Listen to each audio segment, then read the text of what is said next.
Fora da política não há salvação. Um canal e podcast para discutir política. Produzido por mim, o cientista político Cláudio Couto.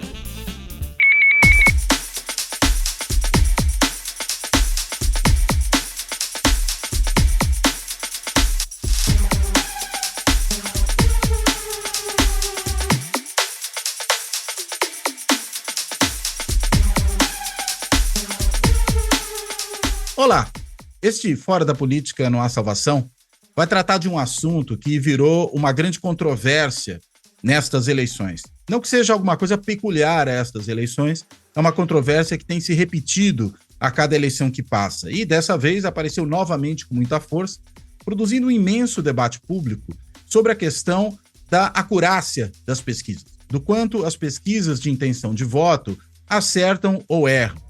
Existe toda uma discussão afirmando que, afinal de contas, pesquisas de intenção de voto não refletiriam um resultado, mas refletiriam apenas um ponto ao longo do tempo, né? Uma fotografia e não o final do filme, para a gente pensar aí numa imagem.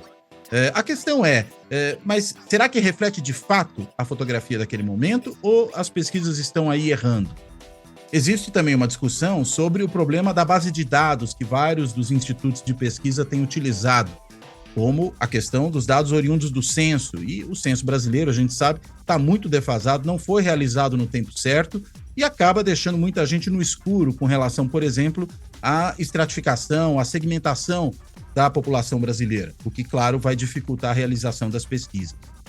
Um outro tema importante tem a ver com pesquisas muitas vezes realizadas na véspera do dia da votação, mas que ainda assim não mostram um cenário muito diferente daquele que se verificou dias antes e muito diferente esse cenário do que ocorre após a eleição, naquilo que sai das urnas, né? Então, toda essa discussão sobre acerto ou erro aparece aqui. Será que existem aí ondas de última hora que mudariam a vontade do eleitor ou, na realidade, os institutos estão deixando de captar alguma coisa? Isso teria a ver com o problema da falta de dados precisos sobre a população ou isso teria a ver, talvez, com métodos de coleta da informação, de realização das entrevistas? Ou será que não é até uma mistura desses fatores e até de vários outros que a gente poderia elencar? Enfim, para tentar entender esse tema, o convidado desse episódio é o Andrei Roman. Ele é CEO e fundador da Atlas Intel, que faz pesquisas de intenção de voto e uma série de outras pesquisas de opinião. Ele é economista, cientista político com doutorado em Harvard, e ele tem entrado nesse debate de maneira muito incisiva, apontando aí que, na realidade, esse debate está mal posto, né? Segundo o Andrei, ele tem colocado isso diversas vezes de forma muito clara. Na realidade, os institutos estariam errando. Enfim, para tentar entender quais são os argumentos, quais são os problemas, o que a gente pode entender desse processo todo que acontece, é que ele está aqui hoje. Então, eu quero, antes de mais nada, agradecer ao Andrei por ter topado essa conversa, quero dar as boas-vindas a ele e começo aqui a nossa discussão com uma pergunta mais aberta, depois a gente vai entrando em outros detalhes. Andrei, afinal de contas, as pesquisas, pensando aí no geral, erraram ou acertaram nas eleições brasileiras de 2022? Por favor. Muito obrigado pelo convite, Cláudio. Me parece, declarei isso de forma reiterada, que as pesquisas erraram feio, muito feio, em corridas estaduais, no país inteiro, para todos os cargos, presidente, senador, governador, e também em nível nacional. Claro, não podemos generalizar e dizer que todas erraram.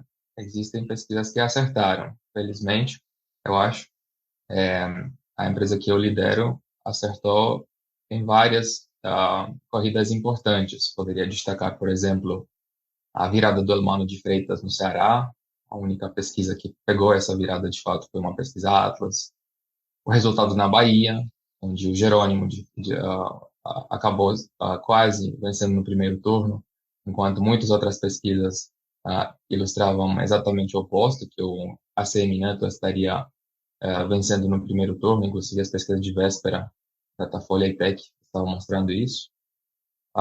Me parece que os nossos resultados em Minas Gerais, Goiás, Santa Catarina, Paraná, estiveram bastante próximos dos resultados. De maneira geral, no entanto, me parece que a indústria de pesquisas teve um dia bem ruim e, assim, todas as críticas que emergeram depois são justificadas, né? São justificadas. A ideia de que não existiria nenhum tipo de poder preditivo entre as pesquisas e o resultado, uma ideia que vem sendo, depois desses resultados, articulada no espaço público, por alguns dos veículos de mídia que contrataram algumas das pesquisas que mais erraram. Me parece que tem mais a ver com um certo senso de corporativismo que é com a verdade dos fatos. Então, assim, eu acho que a minha postura talvez chateou algumas pessoas, mas o que eu tentei fazer foi de esclarecer com bastante honestidade qual que é a situação que temos. Temos uma situação onde as pesquisas geralmente erraram. E eu admiti erros também ah, do Atlas. Inclusive, acho que a nossa pesquisa nacional, por mais que foi a mais próxima do resultado, a gente subestimou o Bolsonaro em 2 pontos percentuais, superestimou o Lula em 2 pontos percentuais. Então, seria muito fácil eu chegar e dizer, olha, com movimentos no dia da eleição, uma abstenção um pouco maior no eleitorado do Lula, uma mobilização um pouco maior no eleitorado do Bolsonaro, a pesquisa acertou. Seria mais, não seria muito difícil para eu construir um argumento onde com assim, um padrão de abstenção um pouco diferente, a pesquisa cai dentro da margem de erro em relação ao resultado. Mas não é isso que aconteceu, na minha opinião. Certo? Não acho que esse argumento procede. Então, acho que temos que ter uma certa clareza sobre qual que é o propósito das pesquisas, qual que é o papel das pesquisas para a democracia, principalmente. As pesquisas têm um papel muito importante em termos de orientar as escolhas do eleitor. Tem muito eleitor que decide o seu voto na véspera a partir de uma onda de voto útil. Se essa onda de voto útil está direcionada para o candidato que está, de fato, com uma fortaleza completamente mal capturada pela pesquisa, isso gera um resultado antidemocrático, certo? E prejudica a confiança das pessoas não apenas na pesquisa e na mídia, mas no processo eleitoral e no processo democrático como um todo. Então, não é um tema trivial onde a gente pode simplesmente trazer qualquer argumento para fazer crer que qualquer dado pode ser compatível com o resultado final.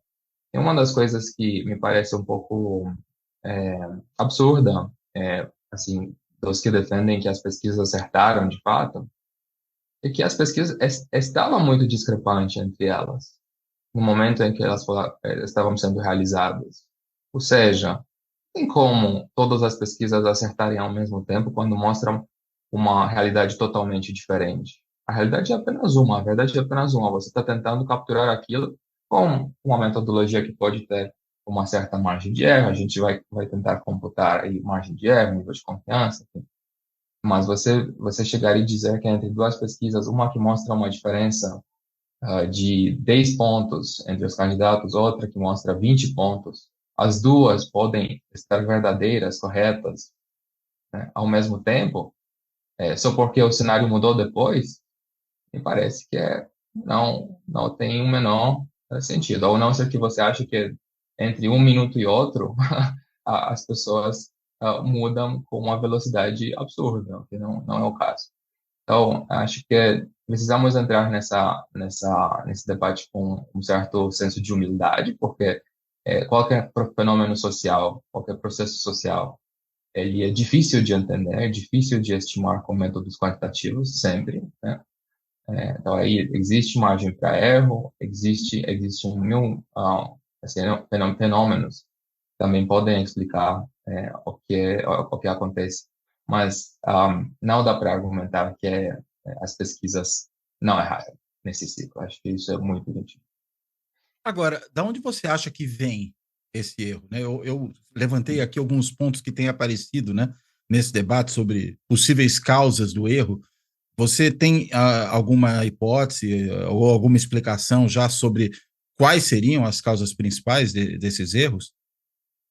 Sim, eu acho que tem três fontes fundamentais de erro nesse ciclo no Brasil. Primeira e mais importante, me parece que foi uma superrepresentação sistemática do eleitorado pobre. Hum, A gente viu que amostras da grande maioria de institutos, de fato, todos os institutos menos dois, Atlas e Quest, tinham dentro da amostra em torno de 55 a 60% dos respondentes nessa reta final da campanha no grupo de renda de até 2 salários mínimos. Aí a gente tem dados oficiais do IBGE por uma pesquisa que não é desatualizada, hum. ou talvez não tal desatualizada, que é a PNAD contínua de 2021, o último trimestre, que mostra que para o grupo de renda de até 2 salários mínimos, temos aproximadamente 35% da população dentro dessa faixa de renda. De 35 para 55 ou 60, você tem aí uma superrepresentação muito grande deste eleitorado, e isso não tem como não ter um impacto sobre o resultado agregado da fortaleza eleitoral dos candidatos. A gente sabe que é justamente neste grupo que existe a maior diferença entre o Lula e o Bolsonaro. Não porque o Lula estaria assim tanto acima dos outros, de fato ele está acima, sim, mas a diferença principal é o detrimento do Bolsonaro. O Bolsonaro está muito fraco neste grupo em comparação com os outros grupos de renda. Então, a superestimação do eleitorado pobre, me parece que isso pode explicar por que esse erro é de fato sistemático. Não é apenas em uma eleição, em um estado. Isso se produz em todos os contextos onde a gente enxerga essas discrepâncias e não apenas nesse ciclo eleitoral. Isso aconteceu também no ciclo eleitoral de 2020, das eleições municipais, quando em quase todas as capitais, inclusive no Nordeste, tá? Principalmente no Nordeste, de fato, o voto bolsonarista foi subestimado. A gente teve erros na eleição de 2020 que não podem ser explicados, na minha opinião, de maneira lógica a partir de qualquer outro argumento além de superestimação da população pobre. Por exemplo, numa cidade como Fortaleza, tinha um candidato chamado Capital Wagner, que acabou agora de perder a eleição para governador, né? Que era tido como representante do campo bolsonarista naquela época, e o Sarto, que era meio que o candidato do grupo pedetista, do Ciro Gomes, do governador Camilo Santana, na época. O Sarto era um candidato desconhecido, então ele era um candidato que apenas poderia crescer durante a campanha do início até o final. Não tinha a menor chance de você ver algum dia numa série lógica de evolução do Sarto, onde ele poderia de alguma maneira cair na véspera da eleição. Ele era assim, o problema principal do Sarto era simplesmente transferir apoio, né, do seu grupo político. Então, era um grupo político muito forte. Além disso, tinha uma máquina política trabalhando para o Sarto também, né? E o que aconteceu nessa eleição? O Capital Wagner quase ganhou, né?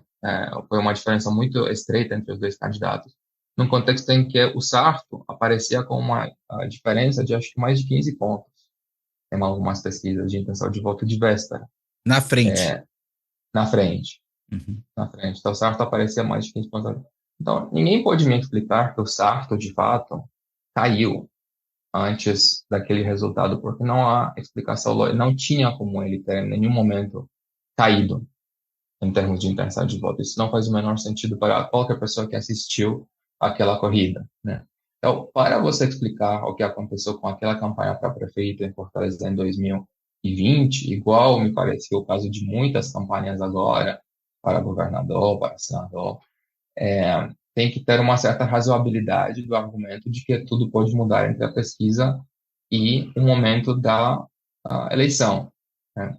É verdade que assim, é verdade que pode ter voto útil, é verdade que as pessoas podem mudar de ideia, é verdade que pode ter algum voto envergonhado, mas os argumentos precisam ser plausíveis, minimamente plausíveis. Isso não era o caso para essa eleição que eu citei do Sarto em 2020. Me parece que, de fato, isso não é plausível para a grande maioria. A gente for pensar realmente, será que isso faz sentido? Não, não faz sentido. Então, essa questão de subrepresentação da população que está acima da média de renda, superrepresentação da população que está no grupo de até 2 salários mínimos, me parece que explica erros sistemáticos, não apenas nesse ciclo, mas também no passado. Por que que isso acontece, Cláudio? Assim, só para insistir mais um pouco nesse ponto. Por que que as pesquisas que, em tese, deveriam ser as pesquisas de rua probabilísticas, né?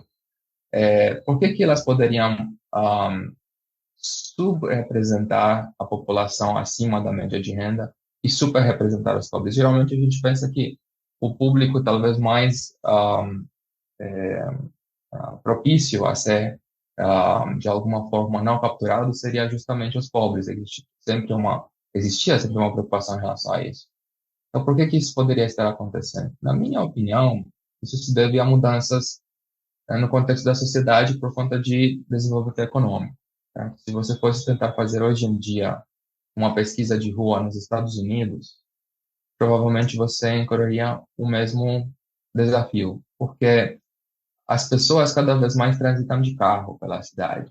No centro de São Paulo, se você vai no centro, tenta entrevistar as pessoas que transitam pelo centro, geralmente elas terão um perfil mais popular. Muita gente, hoje em dia, simplesmente sai de casa para o local de trabalho de carro, depois usa o carro para ir para um shopping e pegar o jantar, depois... Então, tem um perfil da população que simplesmente sempre transita pela cidade de carro. Um ponto de fluxo, não acho que necessariamente vai representar de maneira representativa o perfil da população geral. Isso é um problema que não pode ser resolvido de jeito nenhum. Você poderia incorporar ajustes para que uma amostra que tem algum tipo de viés inicial de seleção seja corrigida. Mas aí você teria que olhar dados como, por exemplo, a estratificação por renda a partir de dados oficiais do IBGE, que é um instituto de estatística altamente reconhecido no mundo.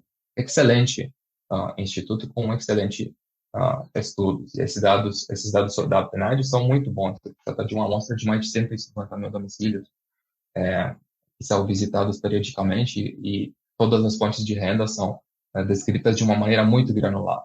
Então, ninguém pode me convencer de que os dados de renda do IBGE não estariam corretos dentro da PNAD contínua. Não. Os dados são muito bons. Inclusive, pode ser que, assim, seria ideal a gente ter os dados de renda mais recentes, não aqueles de 2021, mas entre não usar nenhum dado e usar um dado que está um ano atrasado, acho que é melhor usar o dado que está um ano atrasado. Ainda assim, você vai ter uma âncora bastante boa para a sua amostra, né? Não concordo com o argumento de que isso tem nada a ver com o censo. Certo? O censo é organizado no mundo inteiro a cada 10 anos e ele fica desatualizado muito rápido. Então, não é por conta de que o censo aconteceu 3 anos atrás que a gente não conseguiu fazer pesquisa de opinião. Existem dados do TSE, do IBGE, que são bastante bons, que provém todos os subsídios que a gente precisa para realizar as pesquisas. O único dado, talvez, que assim, seria de alguma maneira útil a gente ter pelo censo seria o dado de religião. Não sabe com certeza qual que é a distribuição por religião da população do Brasil hoje em dia, mas, sinceramente, Cláudio, religião é um assunto cada vez mais fragmentado no Brasil. Não tem mais esses macrogrupos. Temos dentro das igrejas evangélicas toda uma diferenciação muito caótica. Temos mormons, temos pessoas que se consideram crentes, mas não se consideram pertencendo a nenhuma religião. Assim, quando a gente vê, de fato, quanto a definição das categorias pode impactar no resultado, acaba sendo até muito difícil você fazer uma boa calibragem por religião, na minha opinião. Então, esse argumento de que o censo atrasado não deixou as pesquisas fazerem um bom trabalho, eu discordo completamente. Então, o primeiro ponto mais importante eu já cobri, se trata de ponderação por renda. Acho que as pesquisas não fizeram um bom trabalho em termos de ponderação por renda. Acho que é um dos motivos pelo qual Atlas foi a melhor pesquisa em 2020 nas eleições municipais em cada uma das cidades que a gente divulgou números. São Paulo, Rio de Janeiro, Fortaleza, Recife, Porto Alegre, e também agora em 9 de 11 estados onde fizemos pesquisas, como também em nível nacional, e parece que tem muito a ver com o nosso cuidado em termos de calibragem muito granular de amostras, e nisso o que a gente observou é que a renda era uma questão muito importante, mas isso não é tudo. Parece que existe um segundo elemento muito importante, que é talvez um pouco mais difícil de medir, e isso é o voto tímido. Eu não gosto de usar o termo voto envergonhado, porque, de fato, não são eleitores envergonhados de nada. São eleitores que, por conta de uma circunstância, eles têm uma certa timidez, uma certa resistência em termos de declarar publicamente em que eles vão votar. Por que que isso poderia acontecer? Bom, porque num contexto em que existe um clima de polarização política na sociedade, e você tenta estabelecer uma discussão harmoniosa com o seu interlocutor, simplesmente, às vezes, é difícil você declarar a sua opção política sem temer que isso vai, de alguma forma, interferir na possibilidade de ter uma conversa amistosa com alguém. Simplesmente. A gente viu casos de violência política onde simpatizante do Bolsonaro matou um simpatizante do Lula apenas por declarar a sua simpatia política e vice-versa. Então, as duas coisas. E então, nesse contexto, tem pessoas que podem ter essa resistência maior em termos de realmente admitir em quem que eles vão votar. Isso não me parece mais apenas uma hipótese. Por muito tempo eu pensava que isso era um fenômeno relevante, mas não tinha, assim, comprovação científica de que isso de fato está acontecendo, até porque eu não tenho esse método de pesquisa. A Atlas faz toda a coleta de dados via web, então na minha pesquisa não vai ser um elemento esse voto envergonhado. De fato, eu acho que isso ajuda bastante a explicar também mais também o residual de por que a gente foi bem nesse ciclo. Mas eu vi recentemente um estudo conduzido assim, um cruzamento conduzido pela empresa Futura, que faz pesquisas telefônicas de intenção de voto, onde eles cruzaram a intenção de voto entre homens entrevistados por outros homens, então, homens com entrevistador homem, e homens entrevistados por mulheres. O que eles perceberam? Que os homens entrevistados por outros homens tinham uma intenção de voto no Bolsonaro mais de 10 pontos acima de homens entrevistados por mulheres. Em tese, a seleção desses homens todos é aleatória. Em tese, você não deveria observar uma diferença tão grande entre os dois grupos se a coleta é aleatória. Então, por que existe essa discrepância? Homens entrevistados por homens declaram mais claramente adeptos ao Bolsonaro que homens entrevistados por mulheres. Porque me parece que existe um fenômeno de interação social e voto tímido. Né?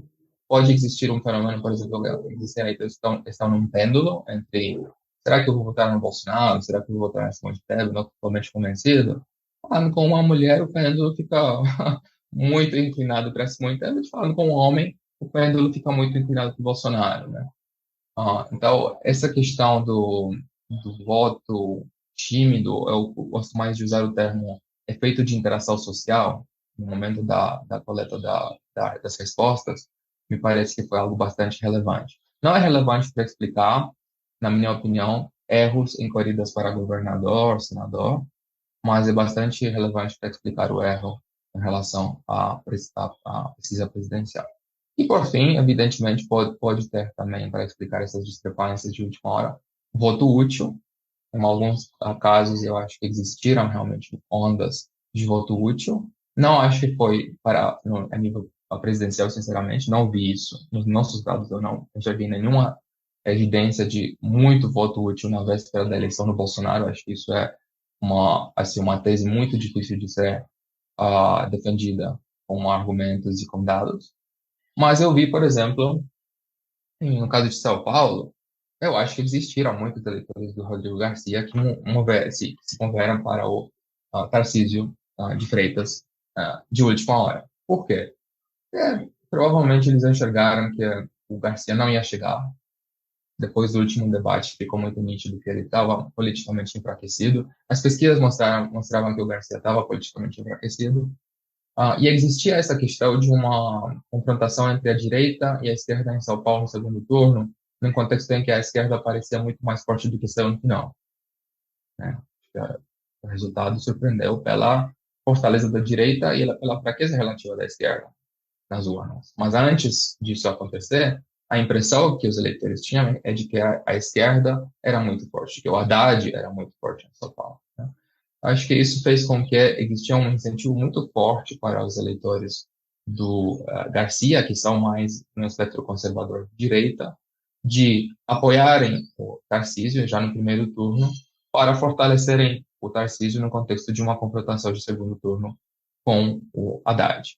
E por isso também me parece que a nossa pesquisa teve um erro que não foi tão grande na pesquisa presidencial. Tipo, a diferença entre Bolsonaro e Lula em São Paulo não foi subestimada tanto, mas a diferença para governador foi muito grande.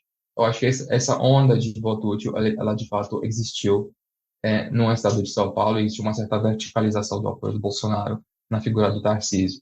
Me parece que isso também aconteceu no Rio Grande do Sul, com a votação muito expressiva do Edgar Preto, um quase colapso do Eduardo Leite na reta final. Então, tem alguns estados onde esse movimento de última hora para a corrida para governador me parece que faz sentido. Mas, de forma geral, não é por aí que a gente vai entender o erro sistemático das pesquisas em todos os estados, no país inteiro, em 2 ciclos. Interessante isso que você está colocando, né? São várias coisas, eu vou só levantar alguns pontos para te fazer algumas perguntas em cima de coisas que você falou agora. Primeiro, vou começar acho que talvez tentar fazer de trás para frente.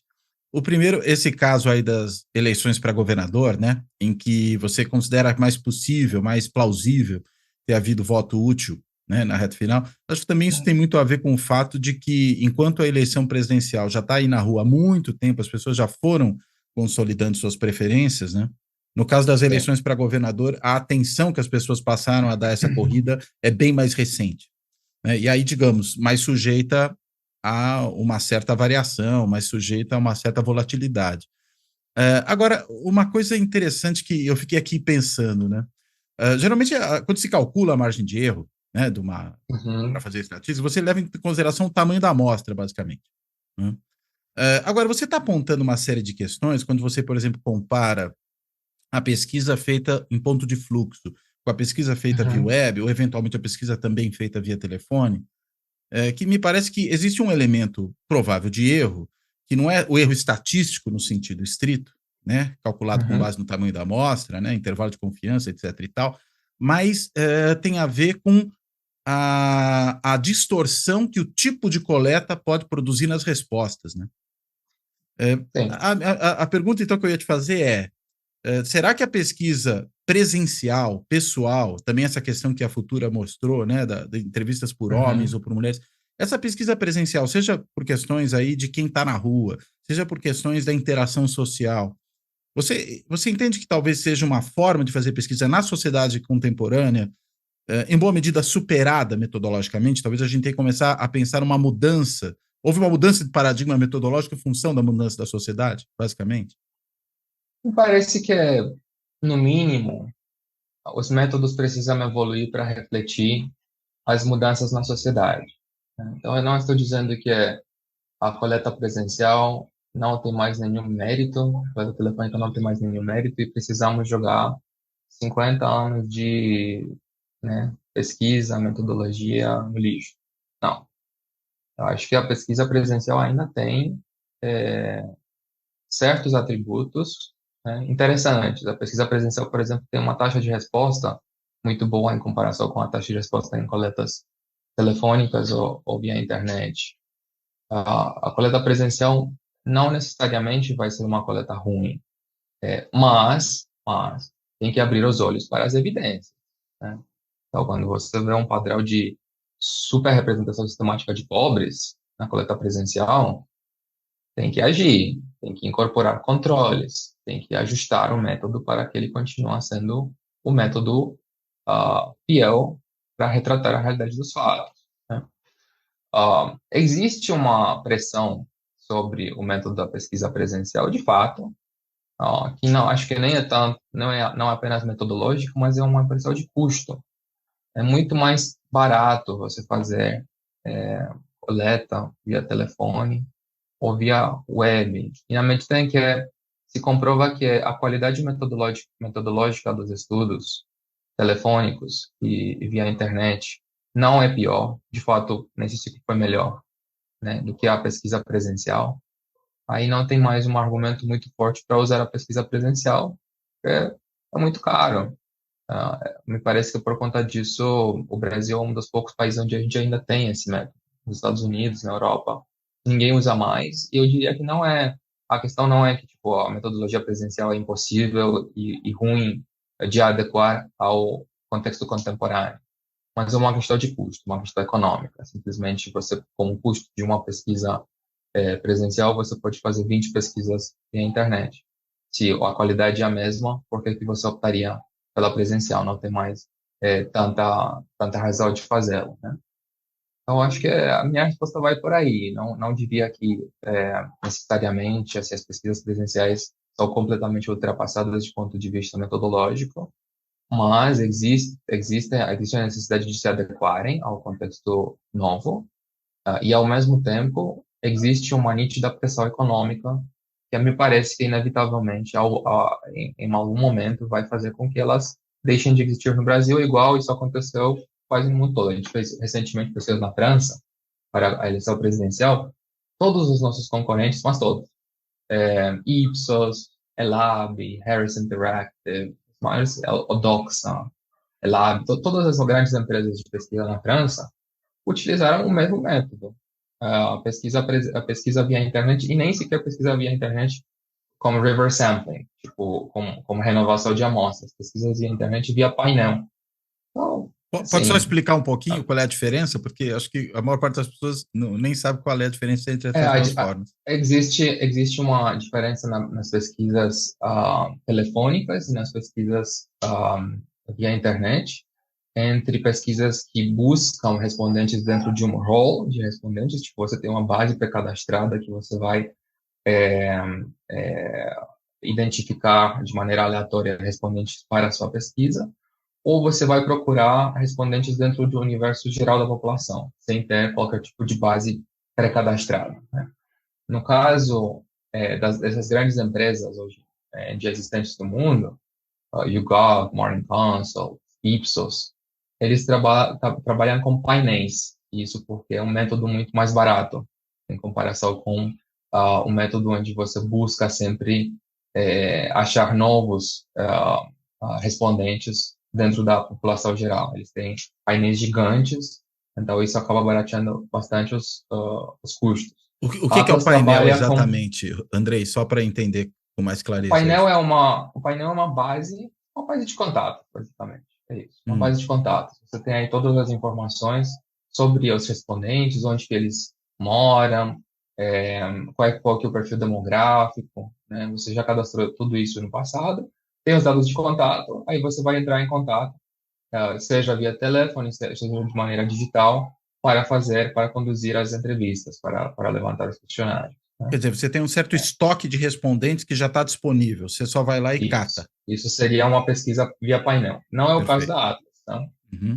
A gente sempre busca novos respondentes. Então, por mais que a gente está fazendo uma coleta digital, todas as nossas amostras são 100% renovadas com respondentes que muito provavelmente não responderam nunca uma pesquisa Atlas. Quase sempre um respondente que chega no questionário pela primeira vez.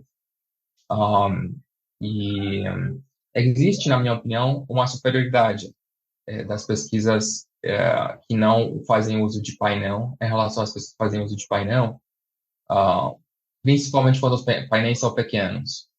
Não apenas pela questão da mortalidade do painel, de que algumas pessoas desistem, porque você pode simplesmente trazer outras pessoas com o mesmo perfil e readequar o painel, completar ele com novos respondentes. Mas existem efeitos de final conditioning. Basicamente, pessoas que respondem muito pesquisas, elas vão, ao longo do tempo, se deixar influenciadas pelo próprio processo de responder pesquisa. Eles vão prestar mais atenção à política, vão ler com mais intensidade o noticiário. E eles já responderam tantas vezes sobre o Bolsonaro. Eu adoro o Bolsonaro. Tipo, imagina um eleitor bolsonarista que toda a pesquisa diz, né, nesse contexto de painel, vou votar no Bolsonaro. Um dia ele vai ficar chateado porque de manhã o Bolsonaro dá um discurso é, que pareceu um pouco mais moderado do que deveria. Aí naquele dia ele vai dizer, eu vou anular meu voto. Mas de fato ele não vai. É só porque ele sempre respondeu na pesquisa, por conta disso, um ponto de referência dele é de que ele disse que vai votar no Bolsonaro. Então, num dia em que ele está um pouco mais chateado com o Bolsonaro, vai dizer nulo. Então, isso é um efeito de panel condition. Né? Você vai Um efeito de... sofisticando, né, o respondente. Exatamente. Então, Interessante. o painel fica cada vez menos representativo da base populacional de onde esse painel foi extraído inicialmente. E a outra forma que você está falando, a vantagem dela é que você vai tendo, vamos dizer, menos um estoque É, e mais um fluxo de respondentes. Essa Isso. é a ideia. É muito. Isso é a principal vantagem. Você não vai ter. Ao mesmo tempo, você vai ter mais problemas de qualidade de dados, talvez. Tipo, respondentes que declararam qualquer coisa. A gente tem todo um processo de é, né, filtrar, assim, dentro dos nossos dados, tentativas de manipulação, pessoas que já responderam uma pesquisa e agora querem responder mais uma vez, coisas dessa natureza. Interessante. Voltando mais um pouquinho para trás, né? Eu falei que eu ia fazer o caminho de trás para frente em cima de pontos que me pareceram muito importantes que você levantou, Andrei. Uma outra coisa, se, como você mostrou, né, a gente tem dados atualizados com base na PNAD contínua do IBGE, né? Por que então, ao que parece, pelo menos, alguns institutos têm optado por se basear no censo de 12 anos atrás? Né? Que sentido faz isso? Por que estão agindo dessa maneira? Não faz nenhum sentido e não sei por que alguém faria isso e a gente nunca fez isso nem fará. Então. Mas parece que é o que alguns institutos estão fazendo, né? É por isso que eu estou te perguntando isso. Pelo menos vem essa justificativa, né? De dados desatualizados, daí a diferença dos extratos muito grande, como você colocou, tanto de vocês como e na Quest, em comparação, por exemplo, aos institutos mais antigos, né? O Datafolha e o IPEC. Olha, essa é uma pergunta para esses institutos. Eu posso me pronunciar sobre o que a Atlas faz. A Atlas nunca Certo. utilizaria um dado de 10 anos atrás. Muito bem. Não, tá bom. Eu estava tentando entender a racionalidade deles, né, em relação a isso. Sei. Mas olhando então agora para o cenário, né? Vamos pensar um pouco mais na eleição presidencial.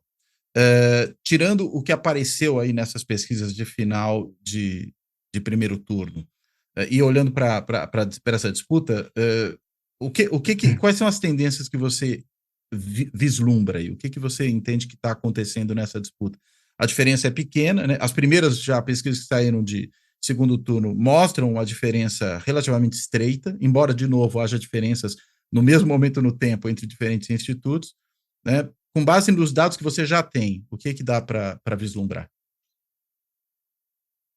Com base nos nossos dados, acho que existe ainda uma chance maior do Lula levar essa eleição, porque ele chegou a 1,6% de ganhar no primeiro turno, enquanto a diferença para o Bolsonaro é muito maior. Então, o Bolsonaro teria que ganhar múltiplos dos votos que o Lula precisa para ganhar a eleição. Não estou dizendo que isso é impossível, estou apenas dizendo que pelo resultado do primeiro turno, me parece que o Lula está favorecido, não por conta apenas dessa diferença pequena de 1,5 ponto, mas também por conta do perfil dos eleitores que não votaram nesses dois candidatos no primeiro turno e do padrão de transferência para cada um. Então, dentro dos eleitores do Ciro, da Simone Tebet, a gente viu ao longo do tempo que existia uma nítida preferência para o Lula e não para o Bolsonaro nesses dois grupos. Vi ontem uma aparente reversão dessa tendência na pesquisa do Datafolha, mostrando que mais eleitores do Ciro estariam migrando para o Bolsonaro que para o Lula, mas eu tenho grandes reservas em relação a essa inversão de padrão de transferência. Me parece que os eleitores do Ciro e da Simone Tebet vão se transferir para o Lula numa frequência muito maior do que para o Bolsonaro. Também, dentro da abstenção, o perfil da abstenção favorece mais o Lula do que o Bolsonaro. São eleitores ou mais pobres, então não votaram por conta disso, dificuldades de se deslocar para o lugar de votação, ou eleitores que são moderados, no Sul e Sudeste, que não tinham assim, uma razão muito forte de votar porque não gostavam nem do Lula nem do Bolsonaro, mas também sair para votar na Simone Tebet no contexto em que ela não tem nenhuma chance de chegar no segundo turno. Você simplesmente fica desmobilizado, fica com pouco entusiasmo em termos de participar nesse primeiro turno. O segundo turno é diferente, porque você sabe que é um ponto final de decisão, onde você vai ter que conviver com aquele presidente que talvez vai ser eleito porque você não votou e você rejeita. Então, esses eleitores moderados que foram desmobilizados no primeiro turno, me parece que vão comparecer com uma frequência maior no segundo turno. Mas esses são apenas, assim, isso é apenas parte de muitos fatores que irão impactar pela frente.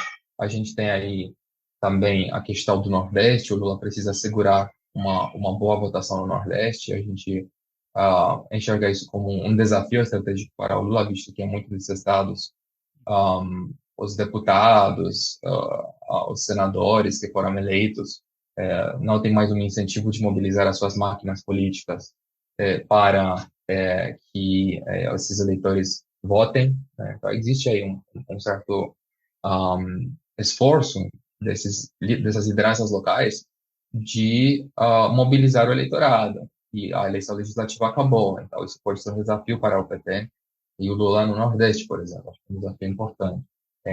Em Minas, a campanha do Romeu Zema também acho que é um fator relevante, teve um voto cruzado Lula-Zema, e o Zema é uma figura muito popular.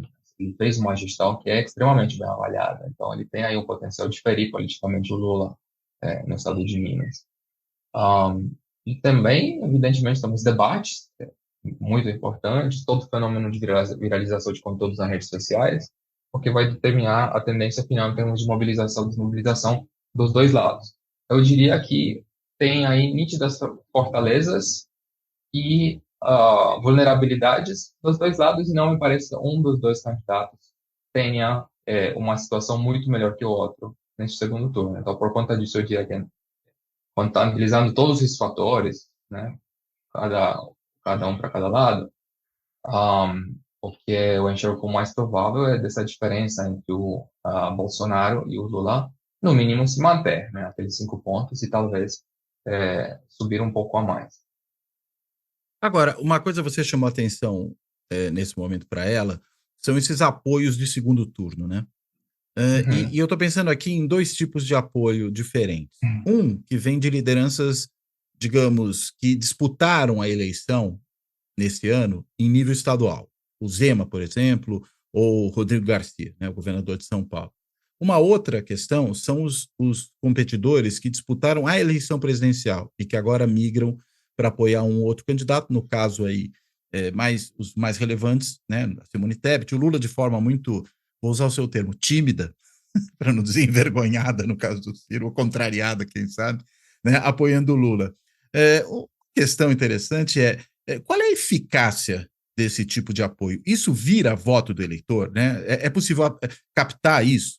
Se esse tipo de apoio é só uma coisa pro forma, você pega para evitar pelo menos que seu adversário pegue, ou se isso de fato tem um efeito persuasivo, né? Ou é só a questão da mobilização da máquina? Qual é a importância?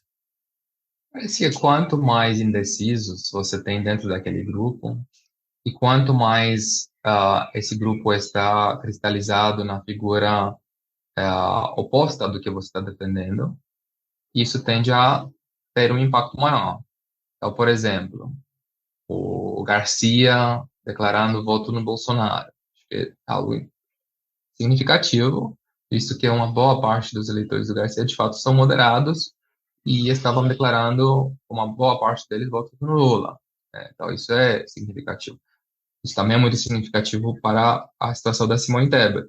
E o que é engraçado nesse contexto é que muitos dos que votaram Garcia votaram Tebet. Então, tem aí dois, né, o conflito entre dois candidatos, cada um está te dizendo outra coisa. Quem que você gosta mais, ao final das contas, entre a Simone Tebet e o Garcia? Isso pode fazer uma diferença, como também vai fazer uma diferença qual que é a sua posição ou viés inicial, né?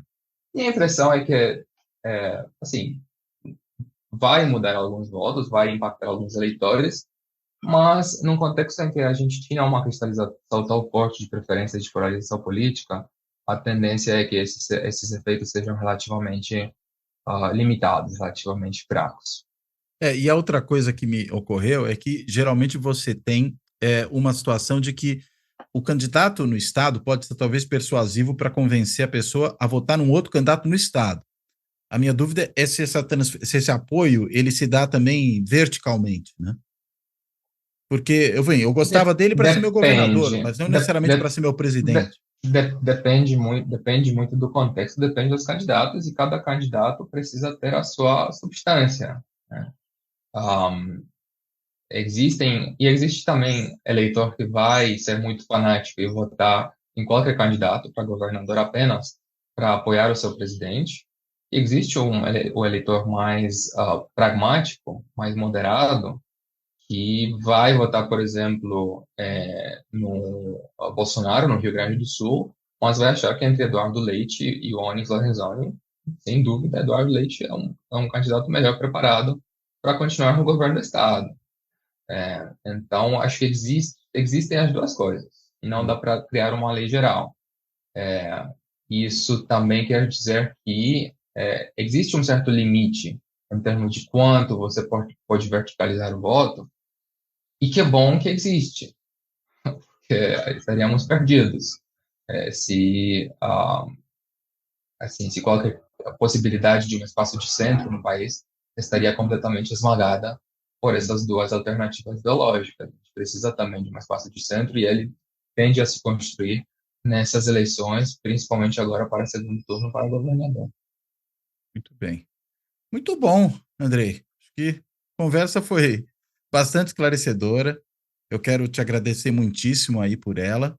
E aí agora eu te devolvo a palavra para você, enfim, não só fazer as suas considerações finais, evidentemente, mas se porventura tem algum ponto que você acha importante, que a gente acabou não tratando, que você possa trazer esse ponto aí para a conversa, por favor. Cláudio, eu acho que a gente cobriu os pontos mais importantes. Eu, eu acho que é um debate extremamente útil para a democracia. Eu acho que existe todo um negacionismo científico no país, cada vez mais. E é importante entender como melhor combater esse negacionismo.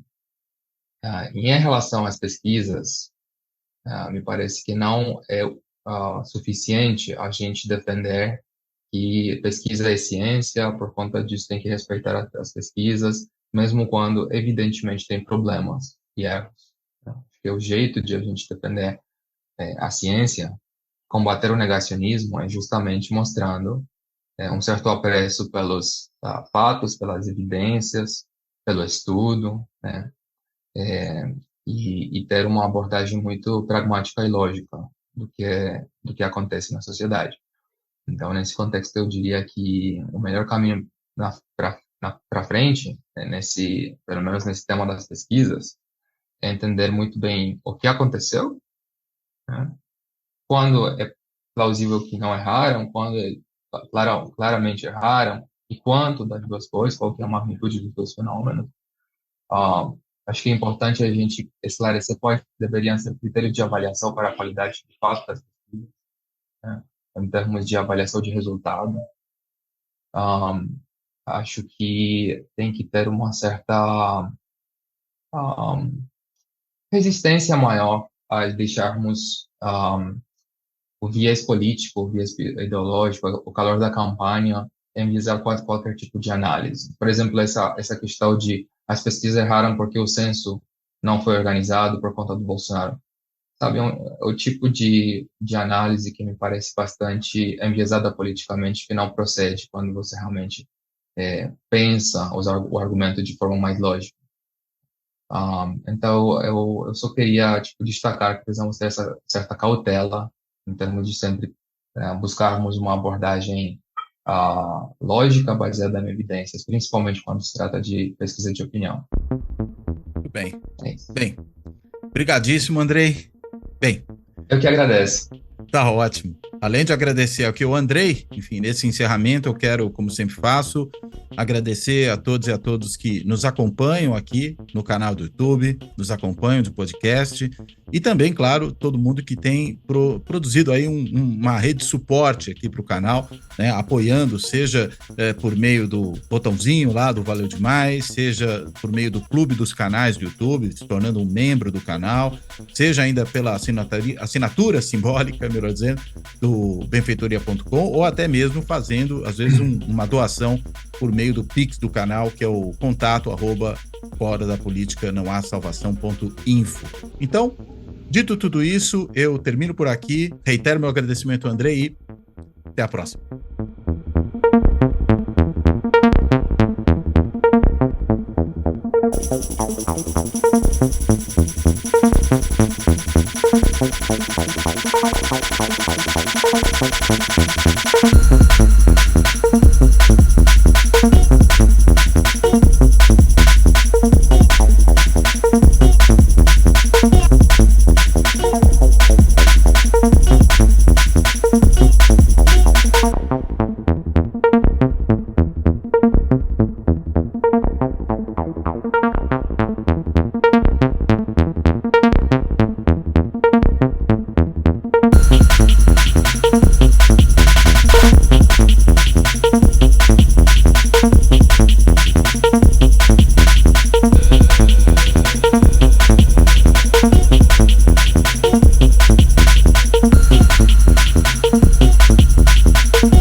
Fora da política não há salvação. Um canal e podcast para discutir política. Produzido por mim, o cientista político Cláudio Couto.